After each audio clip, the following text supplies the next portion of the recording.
우리 하나님을 우리는 엘샤다이 하나님이라고 말합니다. 이 엘샤다이라는 말은 전능하신 하나님이다라는 뜻을 가지고 있지요. 인간은 대단한 것 같지만 일순간에 넘어지기도 합니다. 그래서 연예인들 중에 화려한 인생을 살았는데 어느 날 보면 아무것도 없는 빈털터리가 되어서 월세방도 얻을 수 없는, 그렇게 이제 형편이 어려워지는 것을 봅니다. 제가 누구누구라고 언급하지는 않겠지만 어쨌든 그런 연예인들이 수두룩하다는 겁니다. 인간의 부귀영화 권세는 영원하지 않다는 거지요.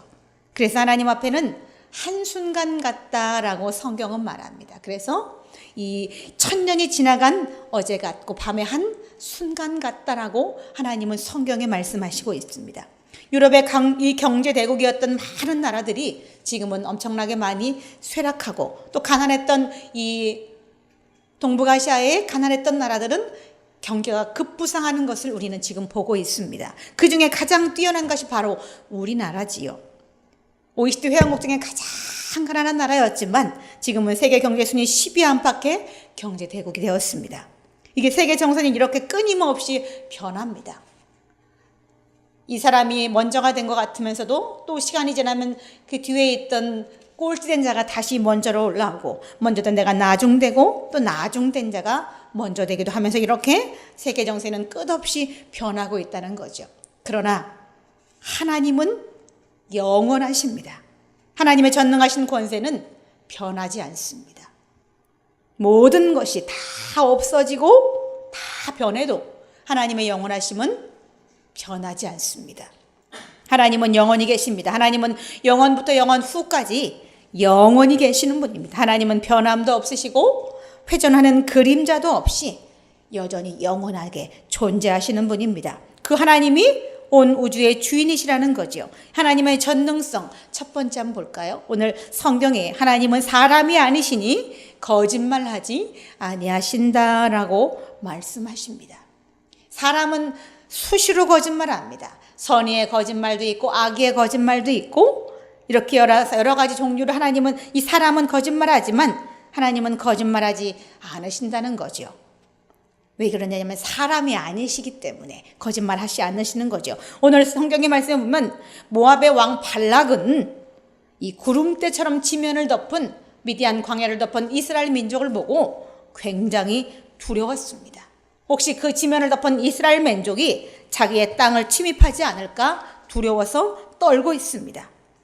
그리고 이 모압 왕 발락은 이 지면을 덮고 광야를 이동하는 이스라엘 백성과 하나님이 함께 하신다는 사실을 들었고 알고 있어요. 그래서 두려움에 떨어야 했습니다. 그래서 어느 날 이 발락은 발람이라고 하는 선지자를 불러서 이동하고 있는 이스라엘 백성을 저주해 달라고 요구하게 되지요.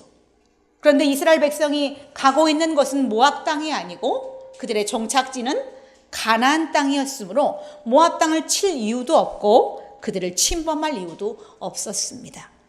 그럼에도 불구하고 모압 왕의 발락은 그 지면을 덮은 구름대 같은 이스라엘 민족을 보고 두려움에 떨었고 결국 발람을 불러서 저 민족을 저주해달라고 요청하게 되지요. 그러나 이 발람은 모압 왕 발락의 요청을 받고 하나님의 복을 받을 자들입니다 라고 말하게 됩니다.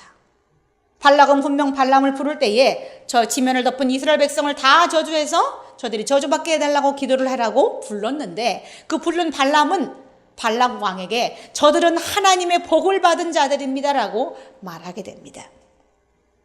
그래서 발람은 이스라엘을 저주할 수 없다라고 돌아가겠다라고 말하지요.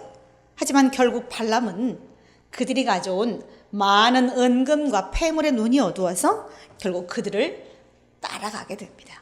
그런데 가다가 이 발람이 탔던 나귀가 그의 길을 막으면서 이 담벽으로 자꾸 그를 몰면서 가지 않게 됩니다.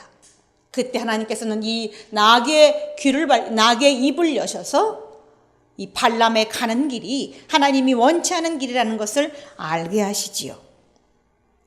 결국 발람은 그들과 동행해서 따라가는 같지만 가서 그들에게 한 얘기는 하나님의 복을 받은 민족이 저 이스라엘 민족입니다 라고 결국 설명하게 됩니다. 하나님은 이미 이 광야를 40년 동안 이동하고 있는 이스라엘 백성에게 복을 주시기로 작정했기 때문에 애굽에서 그들을 이끌고 나오신 거죠. 그래서 발람은 모압 왕에게 하나님은 사람이 아니시니 거짓말하지 않으신다라고 말하게 됩니다. 지금 하나님께서 나에게 주신 말씀은, 하나님의 복을 받을 민족이라고 하신 말씀은 반드시 이루어진다는 얘기를 하고 있지요. 하나님의 이 말씀은 이루어지고 하나님은 절대 실현하는 분이 아니라는 사실을 발람은 이 발락 왕에게 말합니다. 그래서 하나님은 사람이 아니시니 거짓말하지 아니하신다라고 말하게 됩니다. 하나님이 축복하셨다고 하셨으니 그들은 모압 왕이 아무리 저주를 해도 축복을 받을 민족이라는 거죠. 이스라엘 민족이. 그 사실은 변하지 않을 것을 발람이 알고 있었고 또한 발락도 알고 있었습니다. 하나님은 아브라함을 이끌어서 하란에서 맨 처음에 그가 살고 있는 갈대아우르에서 하란에서 가나안 땅으로 이끌어내신 후에 어느 날 아브라함을 밤에 불러서 하늘을 보라고 말씀하십니다. 그리고 이 아브라함에게 말씀하시기는 저 하늘에 뭇별들을 한번 세봐라. 네 민족이 네 자손이 이와 같으리라 라고 아브라함에게 말씀하셨어요. 그리고 오늘 그 이스라엘 백성은 이 모압 미디안 광야를 가득히 덮은 구름대 같은 민족으로 형성이 되었다는 거죠. 하나님은 반드시 말씀하신 것을 이룹니다. 아브라함에게 그때 가나안 땅으로 갔을 때에 하늘의 뭇별들을 세봐라. 셀 수 있느냐? 셀 수 없다. 너희 민족이 저와 같이 될 것이라고 말씀하셨고 그 민족은 그렇게 구름대처럼 엄청나게 많은 군대가 되어서 200만이 넘는 어마어마한 민족이 되어서 미디안 땅을 덮었고 모압 왕 발락은 그들에게 두려움을 느꼈다는 겁니다. 그리고 또 하나님께서는 창세기 46장에 야곱이 이제 그 아들 요셉이 애굽의 총리가 되어서 그를 따라가게 되지요. 따라가게 된 이유는 가나안 땅에 기근이 들었으므로 살 수 없었기 때문에 따라가게 될 때에 그때에 하나님께서는 야곱에게 말씀하시며 내가 너와 함께 갈 것이다. 그리고 반드시 너를 인도하여 다시 가나안 땅으로 올라올게 하실 것이다 라고 말씀하셨어요. 애굽이 가나안 땅을 떠나서 애굽으로 들어갈 때에 이 야곱은 내가 언제 다시 이 가나안 내 땅으로 돌아올까 걱정했지만 하나님께서는 내가 너와 함께 애굽에 가겠고 반드시 다시 너와 함께 올라올 것이다 라고 약속을 하셨어요. 그리고 430년이 흐른 후에 야곱과의 약속은 이루어져서 그들이 지금 다시 애굽에서 가나안 땅으로 지금 올라가고 있다는 거죠. 하나님이 약속했던 이 약속은 반드시 이루어진다는 사실을 여러분은 기억하셔야 됩니다. 하나님과 약속했던 야곱은 죽고 그의 후손들은 지금 이제 가나안 땅이 어딘지도 모르면서 가고 있어요. 애굽에서 출생한 이스라엘 민족은 가나안이 어딘지도 몰라요. 그리고 또 가나안에 가고 싶은 열망이나 소망도 없습니다. 다만 애굽에 살았던 이 히브리인들이 하나님 앞에 사는 게 너무 고되어서 하나님 너무 사는 게 힘듭니다라고 호소했을 따름이죠. 그런데 수백 년이 흐르고 하나님의 약속이 완전히 다 사라진 것 같이 보였어요. 야곱과 약속했던 그 약속, 내가 반드시 너와 함께 다시 가나안으로 올라올 것이다라는 말씀이 수백 년이 흐르면서 없어졌다라고 생각할 그때에 하나님은 오늘 이 약속을 실행하시기 위해서 가나안 땅의 이스라엘 민족을 이끌고 지금 가나안 땅으로 다시 돌아가고 계시다는 거죠. 하나님은 절대 거짓말하지 않으십니다. 그렇다면 하나님의 자녀인 우리도 거짓말하지 말아야 되는데, 사랑하는 성도 여러분, 여러분은 하나님께 드린 약속을 지키고 계신가요? 어떤 약속을 했든지 간에 그 약속을 지금 내가 지키고 있는가 한번 돌아보시기 바랍니다. 이 네팔 도티라는 곳에서 이 선교를 했던 김안식 장마리 부부가 있어요. 이들은 대학에 의대에서 공부할 때 만난 동기생으로 그들은 결혼을 했고 그들이 결혼할 때에 두 사람이 약속한 것이 있었다고 그래요. 그것은 우리가 50살이 되면 가나안 나라에 가서 하나님의 말씀을 전하는 복음 전하는 의료 선교를 하겠다라고 두 사람이 결혼할 때 약속을 했어요. 그리고 그들이 50세 되었을 때에 그는 어느 날 네팔에 단기 선교를 가게 돼요. 그리고 거기서 하나님과의 약속이 떠올랐어요. 그리고 그는 한국의 모든 것들을 다 정리하고 50세에 그의 아내인 장마리 여사를 데리고 이제 이 네팔의 도티라는 곳으로 떠납니다. 이 도티는 네팔의 카트만두라고 하는 수도에서 무려 30시간을 가야 도착할 수 있는 그런 곳이었다고 그래요. 오지 중에 오지였다는 거죠. 카트만두에서 30시간을 가서 도티에 도착해서 그곳에서 2000년도부터 이제 그곳에서 사람들을 이제 의료 선교를 하고 복음을 전하고 학교를 세우는 일을 했다는 겁니다. 이 도티는 네팔의 히말라야 산이 있잖아요. 그 나라를 얘기하는 거예요. 거기가 바로 네팔이잖아요. 근데 이 도티는요, 한낮의 온도가 무려 47도까지 올라간다고 합니다. 우리 40도 되면은 막 한낮에 나이 드신 분은 돌아가셨다는 얘기도 나옵니다. 그런데 무려 47도라고 하면 아마 지글지글 끓는 듯한 그런 나라인 것이 분명합니다. 그런데 그런 나라에 2000년도에 들어가서 그가 선교를 하는데 날씨가 너무 덥고 너무 습도가 있어가지고 이빨이 다 빠지고 막 그랬다고 그래요. 근데 그런 어려운 시련들을 다 이기면서 네팔 사람들을 섬겼다고 합니다. 그곳은 네팔의 선교사로 가보니 소독약 하나만 있으면 골맞던 부위를 금방 가라앉힐 수 있는데 그 소독약이 없어서 조금 골맞던 그것이 두어서 이만해질 때까지 골마서 썩어서 덩어리가 된 채로 그들에게 왔다고 그래요. 그래서 그는 그들을 보면서 세상에 소독약 하나만 발랐으면 될 것을 이들이 사는 것이 이렇구나 나가면서 그곳에서 그들에게 의료 선교를 하고 그곳에 보건소를 세우고 나중에는 학교를 세우고 그리고 그곳에서 복음을 전하는 일을 했다는 겁니다. 그들이 젊어서 결혼할 때 약속했던 그 약속은 수십 년을 의사로 활동하는 그 사이에 그들이 잃어버렸을 수도 있어요. 그리고 그들이 의사로 활동하며 벌었던 수많은 돈과 부귀영화들이 그들에게 있었을 텐데 그것들을 다 버리고 안정된 생활을 하다가 어느 날 네팔의 도티로 그 가난한 사람들 속으로 들어간다는 것은 쉬운 선택은 아니었을 거예요. 근데 그들은 분명히 결혼할 때 50세가 되면 하나님의 선교사로 어려운 나라에 가서 선교를 하겠다는 약속을 했고 그 약속을 정확히 50살 됐을 때에 지켰다는 겁니다. 나는 하나님과 어떤 약속을 했는데 지금 지키고 있는가? 여러분도 한번 돌아보시기 바랍니다. 저는 2015년도에 이제 졸업차 미국에 간 적이 있었어요. 미국 중부의 미주리주의 세인트루이스라는 곳에 갔었는데 이 세인트루이스는 세계 3대 강이라고 하는 이 미시시피 강이 흐르는 곳입니다. 아주 아름답고 깨끗하고 공기가 맑은 그런 도시였어요. 주택가에는 아름다운 집들이 철비합니다.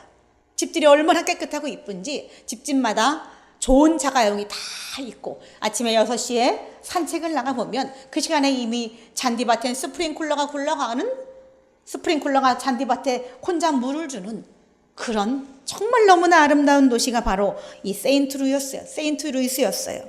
근데 매일마다 아침마다 제가 새벽 예배를 마치면 그 주택가로 나가서 산책을 했습니다. 처음엔 너무나 아름다워서 어떻게 이렇게 아름다울 수가 있을까? 집이 그림 같아요. 길거리에 먼지 하나가 없어요. 쓰레기 하나가 없어요. 쓰레기통도 없어요. 얼마나 깨끗하고 이쁜지. 그런데 그곳을 제가 하루, 이틀, 3일, 4일, 5일, 6일 다니면서 나중에 그들에게 그 도시에서 제가 느낀 것은 너무 아름답지만 생명력이 없다라는 것을 느꼈어요. 아침마다 스프링클러가 굴러가고 아름다운 집에 차에 그렇게 이쁜 도시를 보면서 마치 마을이 잠들어 있는 것 같은 느낌을 저는 받았어요. 그 도시를 매일마다 그 마을 주택가를 매일마다 돌면서 그래서 왜 이런 생각이 들까라는 생각을 해보면서 그들과 함께 아침마다 아침 채플이 있었어요. 학교기 때문에 이제 채플 예배가 있었는데 미국인 현지인들과 같이 드리는 예배는 더더욱 생명력이 없었습니다. 그들이 드리는 찬양은 아무런 영혼도 없었어요. 그들이 입술을 벌려 찬양하지도 않을 뿐더러 그들이 부르는 찬양 속에는 하나님을 경외하는 생명력이라고는 눈 씻고 봐도 찾을 수 없었어요. 저는 그곳에서 머물면서 이 나라가 영국에서 청교도들이 넘어와서 세운 나라인데 100% 크리스찬들이 세운 나라인데 어찌하여 이렇게 되었을까? 지금 그들의 모습은 믿음의 생명력이라고는 눈 뜨고 볼 수 없을 정도로 그렇게 되었는데 어쩌다 이렇게 되었을까?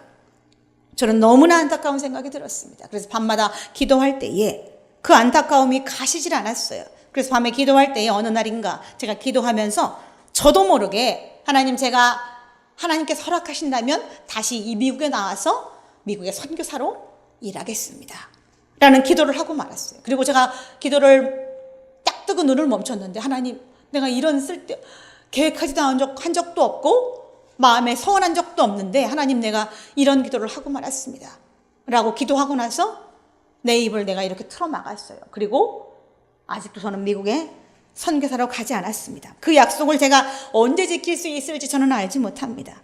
그러나 제가 하나님 앞에 입을 열었으니 반드시 언젠가는 그 약속을 지켜야 할 때가 오지 않을까, 저는 그렇게 생각합니다. 하나님은 절대 사람이 아니시니 거짓말하지 아니하신다. 하나님의 전능성 첫 번째로 말씀을 드렸고, 하나님의 전능성 두 번째는 하나님은 인생이 아니시니 후회하지 아니하신다라는 겁니다. 인간은 후회합니다. 인생이기 때문에, 인간에게는 인생이 있어서 인간은 후회합니다. 그런데 하나님은 인간이 아니시고 인생도 없으십니다. 그래서 인간에게 있는 그 특징인 후회라는 것을 하나님께는 후회할 이유가 없다는 거죠. 인생이 없으시기 때문에. 저는 청소년기에 소설가가 되는 것이 꿈일 때도 있었습니다. 그래서 소설을 쓰고 또 중간에 멈춰서 그냥 놔두고, 또 소설을 또 쓰다가 이만큼 써서 또 한 곳에 놔두고, 그렇게 2번을 쓰다가 멈춘 적이 있었어요. 그리고 학교 다닐 때는 학교에서 하는 글쓰기 대회에서 여러 번 수상을 했지요. 그래서 글 쓰는 재주가 있다라고 저는 스스로 보여집니다. 왜냐하면 제가 학교에서 여러 번 글쓰기 대회에서 수상한 적이 있었기 때문에, 대상 받은 적도 있었기 때문에, 그래서 저는 또 소설가가 되고 싶은 꿈이 있어서 이만큼씩 써놓고 2번이나 써놓고 결국 그거를 완성하지 못하고 그 원고를 지금은 다 폐기해서 없어요. 근데 제가 어느 날부턴가 그 원고를 제가 그냥 두었다면 언젠가 수십 년이 흐른 뒤에 완성할 수 있지 않았을까라는 그런 아쉬움이 있어요. 여러분도 아마 청소년기에 아니면 이제 나이 먹어서라도 내가 무엇이 되고 싶다라는 소망이 있으실 거예요. 지금도 아마 있으실 수도 있겠죠. 하지만 그것을 저는 청소년기에 이루고 싶었던 그 소설가의 꿈을 이루지 못했습니다. 제가 아주 어렸을 때부터 성악가가 되고 싶은 꿈이 있어서 그것은 이루었지만 소설가가 되고 싶은 꿈은 이루지 못했어요. 그리고 제가 결혼을 해서는 또 아쉬운 것이 하나 있다면, 저희 아이들이 어렸을 때에 제가 공부를 할 때였어요. 그래서 아이들을 세심하게 돌봐주지 못했어요. 그래서 애들이 초등학교 때 이제 매일마다 알림장에 써오는 것들을 검사하고 애한테 무슨 것이 뭐가 필요한지 알림장을 보고 애들이 필요한 것들을 챙겨주어야 하는데, 그 일을 제대로 하지 못했던 것이 저는 내내 아쉬움으로 남습니다. 그리고 우리 막내 명수가 초등학교 1, 2학년 때 학교 시간에 가서 다른 엄마들은 아이를 손잡고 집에 데려오는데 저는 그것을 하지 못해서 가슴이 많이 아팠던 때가 참 많았고, 그것이 저는 내내 후회로 남는다는 겁니다. 그래서 인간은 살아가는 인생 동안 후회할 일들이 너무 많아요. 그리고 제가 3번째로 후회하는 것은 목회에 대한 것입니다. 저는 30대 초반 31살에 하나님께 부름을 받았어요. 그런데 시운이 넘어서 담임 목회를 시작했습니다. 돌고 돌아서 뺀지 돌고 돌아서 결국에는 50이 넘어서 목회를 시작했다는 거죠. 근데 지금은 이렇게 늦기 시작한 것을 후회합니다. 차라리 젊었을 때 시작했으면 더 빨리 교회가 안정되고 더 잘하지 않았을까라는 후회가 듭니다. 지금은 힘이 들고 또 잘 안 됩니다, 사실은. 그래서 저는 제가 이것을 후회합니다. 31살 때 부름받았고 제가 최소한 30대 중후반에 목회를 시작했더라면 어땠을까라는 생각을 합니다. 그런데 그것이 제가 인생이기 때문에 후회한다는 겁니다. 사람이기 때문에 후회한다는 거죠. 그 인생은 이렇게 다 후회함이 남습니다. 60대 노인 99%가 후회하는 10가지가 있다 그래요. 첫 번째는 더 많이 저축하라. 60대 노인 99%가 후회하는 첫 번째가 더 많이 저축하라는 교훈입니다. 그리고 두 번째는 아내를 상전으로 모셔라. 60대 남자에게 해당되는 말이겠죠. 이 젊어서는 아내 귀한 줄을 모르다가 나이가 먹고 보니 아내밖에 없다는 것을 압니다. 돈도 자식도 다 소용없고 평생 자기와 함께할 것은 자기 아내이기 때문에 젊어서 아내에게 덕을 쌓지 못하면 늙어서 천대를 받는다는 거지요. 남자분들은 새겨들어야 되겠지요. 60대 남자들이 후회하는 이 10가지 중에 아내를 상전으로 모셔라는 것이 들어있다는 거죠. 세 번째는 노년을 함께할 친구를 만나라. 그리고 네 번째는 자식과 대화를 많이 해라. 자식과 젊어서 대화를 하지 않으면 나이 먹어서 서먹서먹해서 대화할 수 없습니다. 그래서 나이가 아들이 어렸을 때부터 애들이랑 계속 대화를 나누고 교제를 나누면 그것이 그 아이가 나중에 내가 나이 먹었을 때 내 친구가 된다는 거죠. 자녀들과 진정으로 소통하지 못한다면 내가 노년에 친구를 하나 잃는 것이다 라고 말하고 있습니다. 그리고 다섯 번째는 건강을 관리하라. 특히 치아를 소중히 하라. 그리고 여섯 번째는 배움을 멈추지 마라. 배움의 열정만 있다면 인생의 2모작, 3모작이 가능하다라고 전문가들은 말해주고 있다고 합니다. 그리고 7번은 일곱 번째는 평생 할 수 있는 취미를 만들어라. 그래서 나이가 50, 60이 되면 부부가 함께하는 이 스포츠 댄스도 하기도 하고 또 그림을 그리기도 하고 여러 가지 일들을 하지요. 운동을 다시 시작하는 사람도 있고, 그리고 여덟 번째는 일기를 쓰고 기록을 남겨라. 자기가 살아왔던 인생을 기록을 남기라는 거죠. 그리고 아홉 번째는 연금과 보험에 가입하라. 이렇게 지금 얘기하는 것은 후회하고 있기 때문에 지금 이 선배들이 젊은 이 후배들에게 알려주는 겁니다. 상당히 중요하죠. 연금과 보험을 드는 것은 노년에 내 삶의 이 인생을 보장해 주기 때문에 노년에 뜻하지 않는 돈이 될 수도 있고 내가 노년에 갑자기 큰 병이 걸릴 수도 있을 때에 그때에 이 보험을 두고 연금을 들면 그것이 나의 노년에 내가 쓸 수 있는 자금이 되기 때문에 60대 노인 99%가 지금 우리에게 10가지를 얘기하고 있다는 거죠. 그리고 10번째는 좀 더 도전하고 여행을 많이 해라. 평생 살다 보면 후회하는 일이 많죠. 내가 젊었을 때 좀 여행 좀 많이 다닐 걸 하는 저는 그런 후회를 사실은 합니다. 자식을 키우다 보면 회사 일 하느라고 집안일 하느라고 애들 키우느라고 그 시기를 놓치고 마는데 그렇게 하지 말고 돈을 아껴서라도 그걸 좀 덜 하더라도 돈을 아껴서 젊었을 때 여행을 많이 가라라고 우리 인생 선배님들은 조언해주고 있다는 거죠. 여러분은 어디에 공감이 가셨어요? 저는 특별히 2번에 공감이 갔습니다. 아내를 상전으로 모셔라. 남자들이 노년에 직장이 이제 퇴직하고 나면 그 남자들을 부르기를 삼식이라고 부릅니다. 삼식이. 삼식이가 뭔지 아세요? 삼시세끼 먹는 밥만 먹는 남자를 삼식이라고 부릅니다. 근데 삼식이로 전락했을 때에 아내를 상전으로 모신 사람은 밥 3끼를 잘 얻어먹을 수 있다고 그래요. 그리고 젊어서 아내를 공경하지 않은 남편은 아침 먹으면 아내 눈치가 보여서 어디 나갔다가 밤에 들어와야 된다는 거죠. 인생에는 후회가 많습니다. 그래서 어떻게 할 걸. 고3 때 공부 열심히 해서 좋은 대학 갈 걸. 또 운동선수는 연습을 열심히 할 걸. 또 그때 사업을 해볼 걸. 이런 거 후회 안 되죠. 또 더 열심히 일할 걸. 또 내가 돈 많이 벌었을 때 더 많이 저축할 걸. 또 크리스찬이라면 그때 한번 기도 한번 해볼 걸. 이런 후회한다는 거죠. 또 우리가 어떤 하나님께 말씀에 이제 깨달음을 들으면 그때 순종할 걸. 이런 이제 후회들이 우리에게 있다는 거죠. 우리는 하루에도 몇 번씩 후회를 반복하며 살아갑니다. 근데 하나님은 후회하실 수 없습니다. 인간이 아니시고 인생이 없으시기 때문에. 다만 하나님은 엘샤다이, 전능하신 하나님이십니다. 하나님은 말씀하신 것을 반드시 실행하십니다. 또 하나님의 말씀은 1.1획도, 한 획도 없어지지 않습니다. 하나님의 말씀은 곧 능력이십니다. 하나님의 말씀하신 모든 것들은 능력으로 세상에 임한다는 거죠.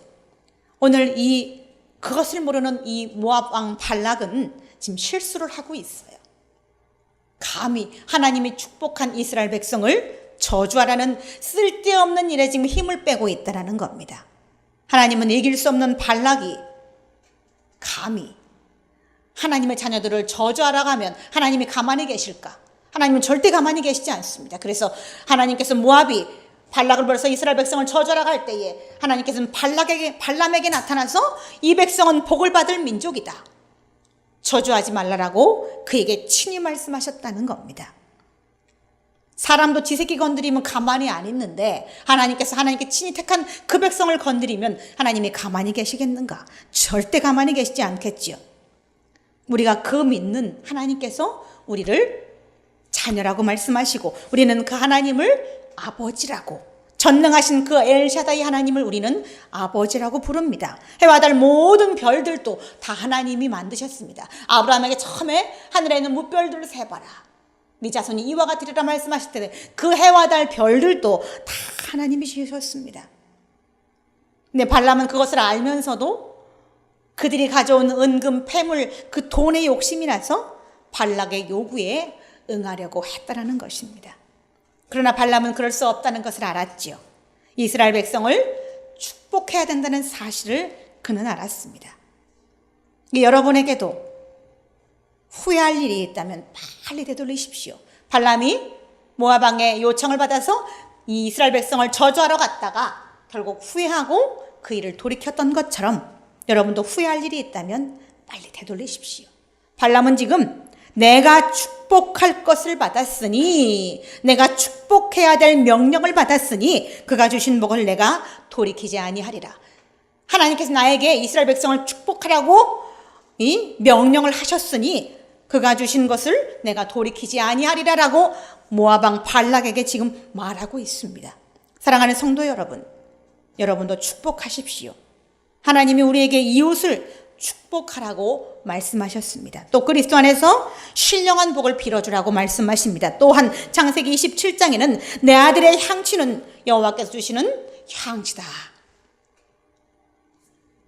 이 이삭이 그의 아들 야곱에게 머리에 손을 얹고 축복할 때 한 말입니다. 내 아들의 향취는 여호와께서 복 주신 향취로다 라고 그 아들을 축복했습니다. 후회하심이 없으시고 변개치 않으신 하나님께서 오늘 하늘의 이슬과 땅의 기름짐으로 풍성한 곡식과 포도주를 주시라고 우리가 기도하고 축복해 주어야 한다는 겁니다. 세상에 주는 것 같지 않은 평안을 주시라고 우리도 축복해 주어야 한다는 것입니다. 왜냐하면 우리는 전능하신 하나님의 자녀이기 때문에. 세상에 나가서 전능하신 하나님께 축복을 빌어주십시오. 그 하나님이 역사하실 수 있도록 우리 다 같이 기도하시겠습니다. 하나님 아버지, 하나님의 은혜를 참으로 감사합니다. 전능하신 하나님께서 해와 달 별들을 만드시고 온 우주와 우리도 만드셨습니다. 그 자녀들이 하나님의 복을 받아서 세상이 줄지 않는 평안함을 갖고 또 이 땅에서 풍성한 곡식과 포도주를 먹을 수 있도록 하나님 우리에게 축복하옵시며 그 전능하신 하나님을 따라서 우리가 살아갈 수 있도록 인도하여 주옵소서. 감사와 영광을 드리며 우리 구주 예수 그리스도의 이름으로 기도드리옵나이다. 아멘.